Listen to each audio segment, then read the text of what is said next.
দেশের বিনোদন অঙ্গনে পরিচিত মুখ নুসরাত ইমরোজ তিশা সিনেমা আর নাটকের সঙ্গে যুক্ত থাকলেও প্রথমবারের মতো সিনেমার প্রযোজনায় নাম লিখিয়েছেন তিনি। মুস্তফা সরোয়ার ফারুকীর ৪৮ সিনেমার প্রযোজক তিশা। এই সিনেমাটির পূর্ণ নাম ডেমোক্রেসি প্রাইভেট লিমিটেড।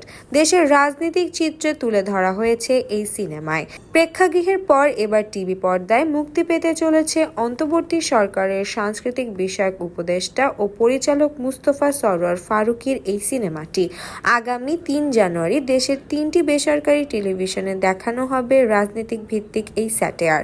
সেই উপলক্ষে বুধবার এক সম্মেলনে মুখোমুখি হন সিনেমাটির প্রযোজক নুসরাত ইমরোজ তিশা। আর সেই আয়োজনেই সাংবাদিকদের প্রশ্নের পর অভিনেত্রী জানান, দুঃশাসনের চিত্র নিয়ে তৈরি এই সিনেমাটি প্রচারের পর বিভিন্ন জায়গা থেকে হুমকি পেয়েছি।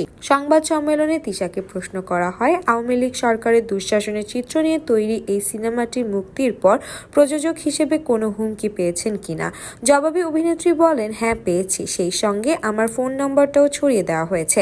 তবে আমি বলবো সিনেমা মুক্তির পর কি হয়েছে না হয়েছে, কে কতটা মন খারাপ করেছে সেটা মাথা ধরে রাখলে হবে না। সিনেমাটির দর্শক পছন্দ করেছে, এটাই আমার জন্য বড় বিষয়।